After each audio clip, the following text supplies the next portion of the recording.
Okay. Good morning, everybody. How are you all doing?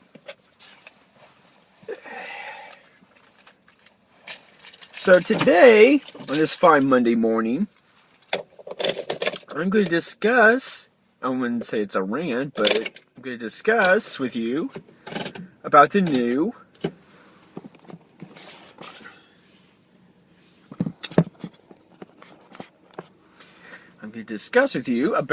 whole deal with the Xbox One and what my thoughts are on it. Right now, Xbox One, it seems that Microsoft is going down the route of making it into a all-in-one, I guess, entertainment system. I mean, you got the Kinect. It's able to play. It's sort of like stream through like TV. Be able to use more of the TV's interface kind of deal. And that's good and all, but here's a couple of quirks that I have with it. One, you have to be logged on at least once in a 24-hour period. Now, this is better than the always online deal. And one of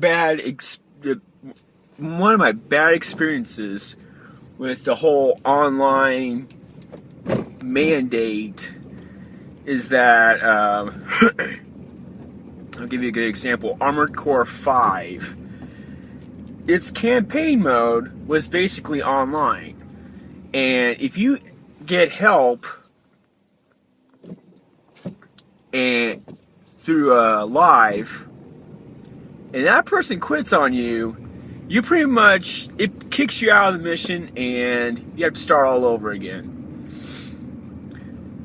With the always online deal that they were originally planning on going, or rumored to be, it would basically, you have to be online all the time, and that you always have to have a connection. Now that's a plus because, you know, it can always receive updates, and you don't have to I guess manually update it. It just like updates automatically. But at the same time, there's problems with people who don't have internet, people who sometimes their internet's spotty in their area. So, I mean, there's good and bad.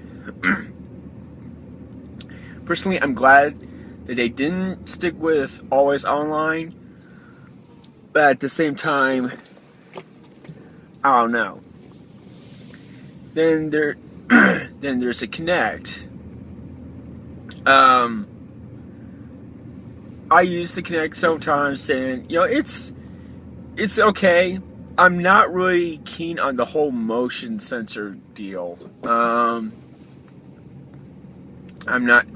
When I play video games, I just prefer just sticking with the controller and just play my games that way. I mean, call me lazy, I suppose, but I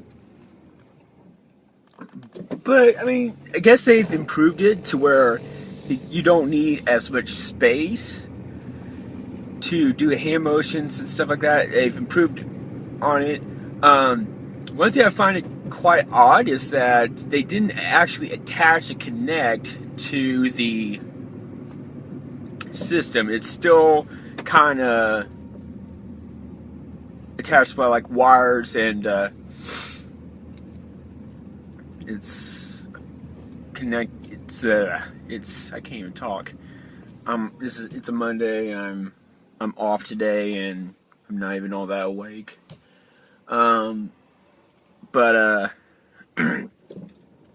basically, you can still hook it up, but at the same time, it's like it's not actually. I would think that they would have attached the Kinect into the main system, but I mean, I guess there's reasons. Maybe it will just, I don't know, maybe it will just work that way. One of the last things I want to discuss to you is that, and this also is the same thing with the PlayStation 4, is that it's not backwards compatible. And this, I think, is a huge downside. I can understand that, you know, if it's not backwards compatible, that you can buy the high definition versions of the games, better quality, you know, and that's okay. But at the same time, you're buying games that you've already got, and also the fact that, you know, you got like downloadable content that you've gotten with your hard-earned money that that you've got before the game was released, like say at GameStop, wherever, you know, that sort. The fact that you cannot take that with you sucks. And also, it's just the fact that you have to keep your old console as well as the new console. It just takes up space. So basically, this is, if a system is counterproductive, the system is counterproductive if it's not backwards compatibility as far as that spectrum is concerned. So, yeah. I think the Xbox One is a great system. It looks awesome.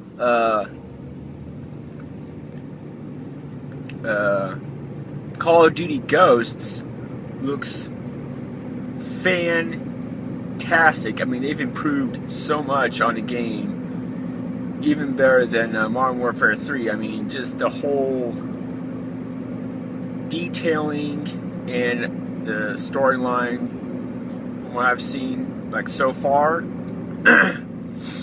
and got cold.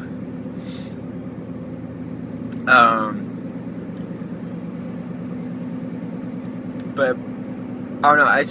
I like it, but at the same time, I'm not really sure if I want like a full entertainment system. You know, I mean, I don't watch TV all that much, except for the news and maybe cartoons when I look over my nephews. But other than that, I really have no use for it.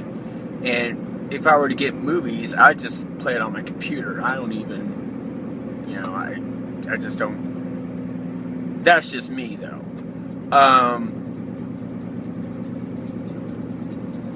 I think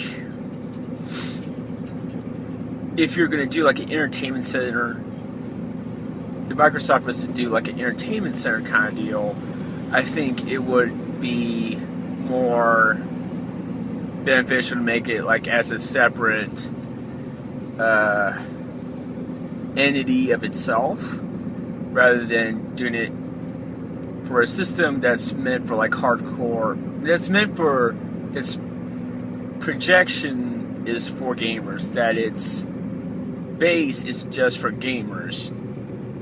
So that's how I look at it on that standpoint.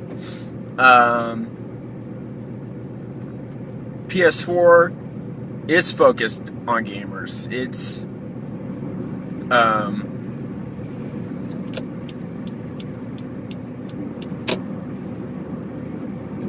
demographics is for gamers. So I think PlayStation 4 is going to do well, especially with a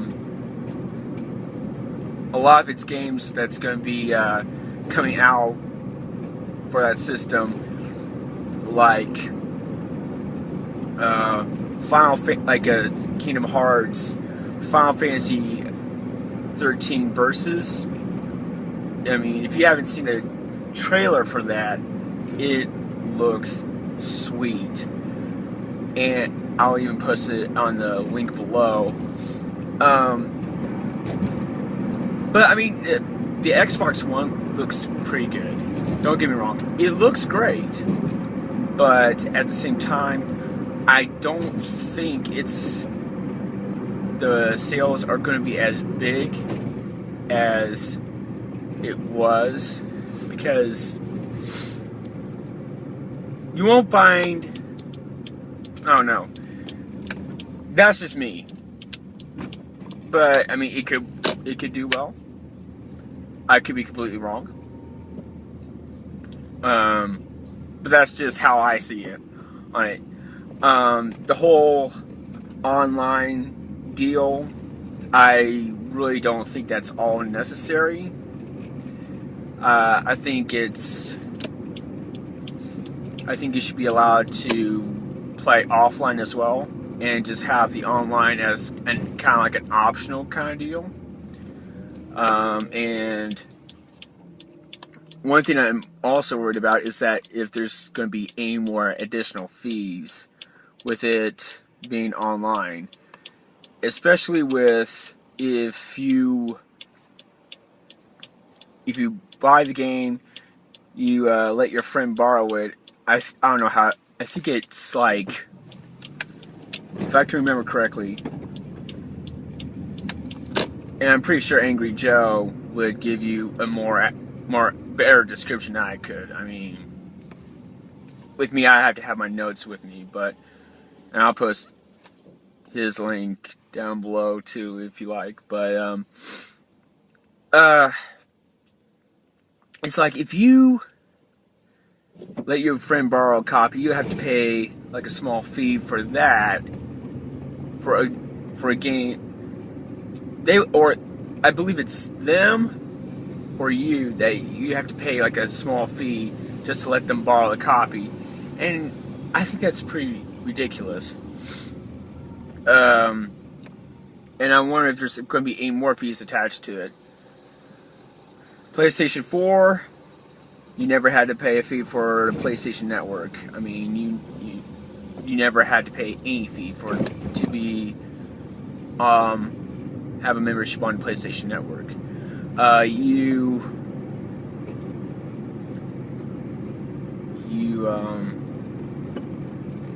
They're not known to have any fees, as far as I know.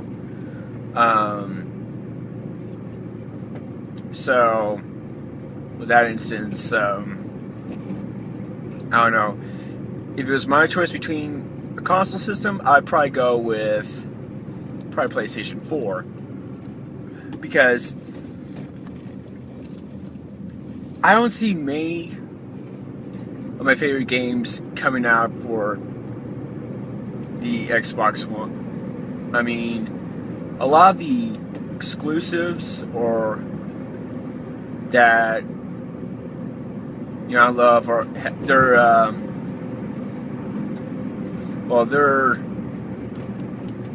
developed or has been gone kaput. I mean, Prototype series, they're kaput, unfortunately. A lot of the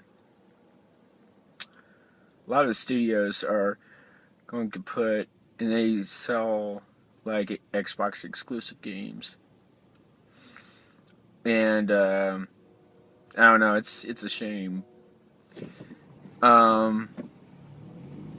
It's just, I think I'll probably go with the PlayStation 4, because it just like suits my needs. I don't really need a all-in-one system. I just don't really think it's necessary, and that's pretty much it. I like to give a shout. I'll give a shout out every Monday. My shout out for this Monday is my boy Christopher Lee. We've been shooting at ideas like each other about, like, you know, what our views are on the Xbox One and everything. So there's a shout out to you, man. And you all have a great Monday. I'm going to try to do maybe a kind of like a news Monday, and then like a gaming review on Friday, and get you all set for the weekend, and maybe a vlog here and there. So with that said, I'm Lucas Graw, and you have a nice day.